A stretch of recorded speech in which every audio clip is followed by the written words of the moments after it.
पहले मैं कुछ अनाउंसमेंट्स भी कर दूं, मजीद कुछ तमहीदी बातें जो मैं ज़रूरी समझता हूं। अब ज़ाहिर है एक शायद 3-4 घंटे की नशिस्त जो है वो रिकॉर्डिंग में आए तो वो चीज़ें इसमें आ जाए। उसमें से पहली ज़रूरी बात वो ये है कि आप में से अक्सर लोग मेरे माजी से वाकिफ़ हैं और इंटरनेट पे तो अब लाखों लोगों तक ये बात पहुंच चुकी है। मैं फिर रिपीट कर दूं कि मेरे भाइयों, मेरी पैदाइश एक कट्टर बरेलवी ख़ानदान में हुई 4 अक्टूबर 1977 और आज जो डेट है वो है 23 अक्टूबर 2016, यानी तकरीबन मेरी 39 ईयर्स एज हो चुकी है इस वक्त और ल्यूनर ईयर्स के एतबार से 40 से क्रॉस कर चुकी है। तो मैं अपनी पैदाइश 4 अक्टूबर 1977 से लेकर 2007 के एंड तक तकरीबन 30-31 साल तक बरेलवी रहा। उसके बाद कुछ अरसा 2008 में देवबंद और फिर कुछ अरसा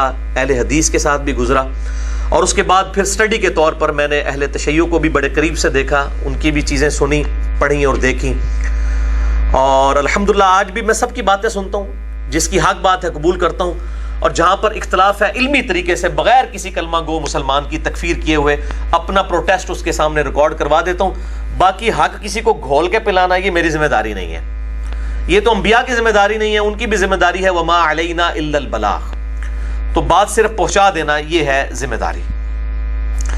और इसी हवाले से मैं अपनी वो अनाउंसमेंट फिर रिपीट कर दूं कि अल्हम्दुलिल्लाह मेरी रोटी दीन के साथ नहीं जुड़ी हुई और मैं अपनी जात की खातिर दीन से 1 रुपया कमाने को भी कतअन हराम समझता हूं। मैं किसी पे फतवा नहीं लगा रहा और ना ये कह रहा हूं कि सोर्स ऑफ इनकम दीन को बनाना हराम है, ये मैं बात नहीं कर रहा, अपनी जात की खातिर।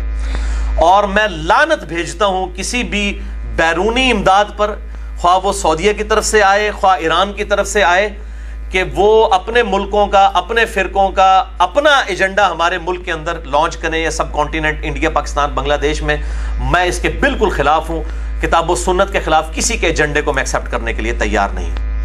और यही वजह है कि मेरे भाइयों, मैंने फिरका वारियत को 3 तलाकें देकर और 4 तकबीरें पढ़कर हमेशा के लिए दफना दिया है।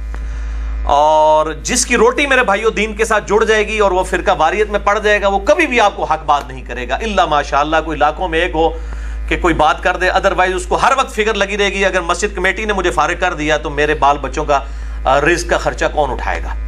अल्लाह ताला से दुआ करें कि अल्लाह ताला उस दिन से पहले कि हमारी रोटी दीन के साथ जुड़ जाए, अल्लाह ताला हमें ईमान व आफियत के साथ मदीना शरीफ में मौत, बक़ीए गरक़द में मदफन और जन्नतुल फिरदौस में अपने महबूब सल्लल्लाहु अलैहि व आलिहि वसल्लम का पड़ोस अता फरमाए। आमीन।